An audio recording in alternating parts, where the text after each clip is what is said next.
Le climat et vous. Alors, nous allons discuter avec M. Ferdinand Eclou, qui est chef de service prévision météorologique à la Sodexam. Monsieur, bonjour. Bonjour, madame. Nous parlons de l'assistance météorologique aux travaux publics. Oui, d'accord. Concernant l'assistance météorologique aux travaux publics, il faut voir à travers cela comment réaliser, par exemple, ces travaux en toute sécurité. Parce que l'objectif de l'assistance météorologique aux travaux publics sera de vous permettre de rentabiliser d'abord, dans un premier temps, de rechercher une certaine sécurité dans votre travail. Ensuite, l'organisation de vos travaux et sa rentabilité. Et pourquoi? Les conditions météorologiques sont un facteur déterminant pour toute entreprise, c'est-à-dire pour tout chantier. Parce que lorsque vous avez peut-être des vents ou des orages, cela peut entraver la grande marche de vos travaux. Donc, il serait préférable, avant d'entreprendre des travaux d'envergure, de vous référer au service météorologique afin d'avoir des informations sur la climatologie des lieux. Mais généralement, c'est sensible dans les périodes de pluie, c'est tout. Oui. Notre climat ne varie pas tant que ça. Oui, pas seulement sensible dans les périodes de pluie, même dans les périodes d'harmattan, il peut y avoir aussi des travaux sensibles. Parce que lorsque le taux d'humidité descend jusqu'à atteindre pratiquement des valeurs très faibles, cela même peut vous gêner dans les constructions. Parce que pour le coulage du béton, tout ça, vous devez tenir compte de tous ces facteurs-là. La température, l'humidité, ce sont des facteurs très importants lorsque vous entreprenez tout type de travaux de construction, de bâtiments et autres. D'accord. C'est sûr que pour construire des routes, vaut mieux tenir compte également du climat. Oui, bien sûr.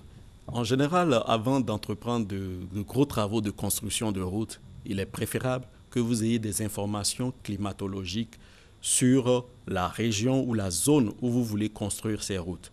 Parce que la météorologie va vous permettre de connaître, les seuils qu'on peut avoir dans la région.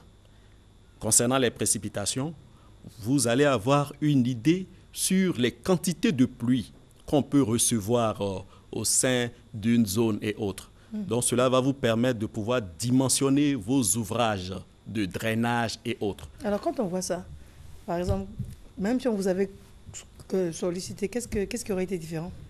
Oui, en général, lorsque vous voyez ces genres de choses, c'est parce que les ouvrages de drainage ne sont pas, je dirais, réglementaires. Ou bien, on peut avoir d'autres facteurs. Ça veut dire, tels que le sable et autres peuvent se jeter dans les caniveaux et réduire l'efficacité de ces caniveaux. C'est pour cela, pour éviter ces genres de choses, mieux vaut avoir une connaissance parfaite des conditions météorologiques et surtout des grosses précipitations qu'on peut avoir dans cette région-là.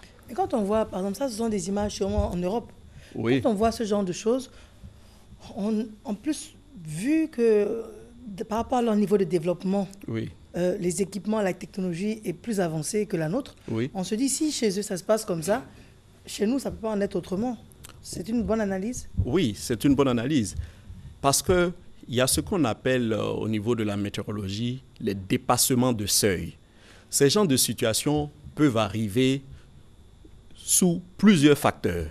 Ça veut dire l'inondation peut être produite tout simplement par le déboisement ou bien les forêts qu'on peut avoir à côté, la déforestation qu'on peut provoquer ou même la nappe phréatique.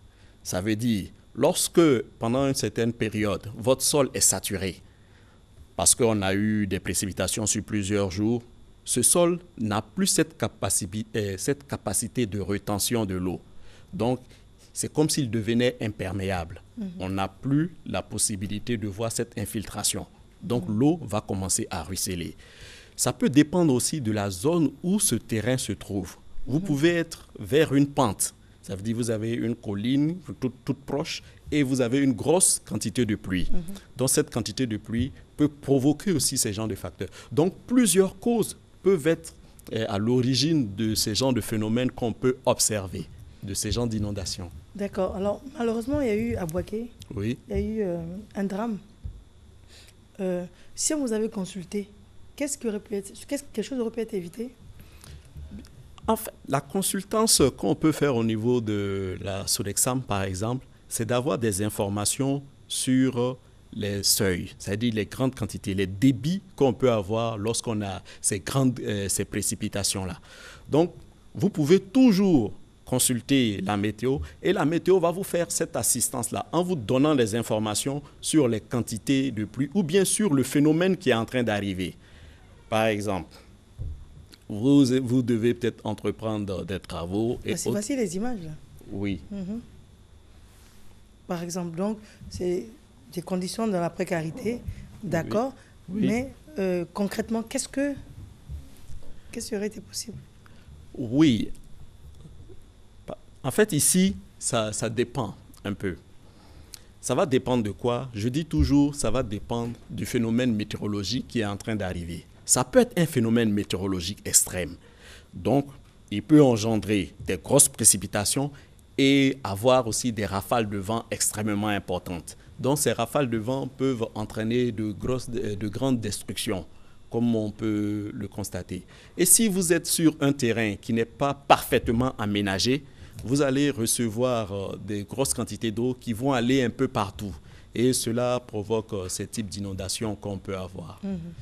Sinon, la météorologie peut vous donner ces informations-là. Lorsqu'on a de gros orages qui sont en train de venir, on peut vous donner ces informations-là pour vous dire de faire attention lorsque vous êtes en train de commencer vos travaux et autres.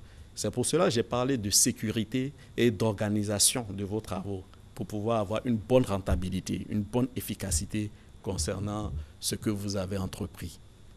D'accord. Quels sont vos propos pour conclure? Et puis un téléphone. Pour conclure, je dirais tout simplement que lorsque vous avez de gros chantiers ou des travaux de bâtiments, de grands travaux publics, tout ça à réaliser, il serait préférable d'avoir des informations sur les phénomènes météorologiques extrêmes, c'est-à-dire concernant les précipitations, les directions et les forces de vent les plus fortes qu'on peut avoir dans la région où vous voulez construire, où vous voulez faire vos grands travaux. Donc, ce serait vraiment important de vous adresser au service de météorologique afin d'avoir ce suivi-là. Parce qu'on peut vous faire un bulletin d'assistance quotidien. Et lorsque nous avons des phénomènes extrêmes qui sont en train de venir vers votre zone, on vous fait un bulletin d'alerte. Ça veut dire on vous avertit si ce qui est en train d'arriver vers vous afin de vous protéger. On vous joint comment? Pour joindre la Sodexam, vous pouvez appeler le 21 58 20 01. 21 58 20 01. Très bien. Merci, madame. Merci. Alors, docteur Sonia Anagonou. Bonjour, docteur. Bonjour. Mariam, comment allez-vous? Bien, et vous-même? Très bien, merci. Alors, nous allons parler d'amincissement, de dégraissage, de drainage, et puis essayer de comprendre les différences. Mais juste avant, nous avons des spots à la discrétion de Franck Légré.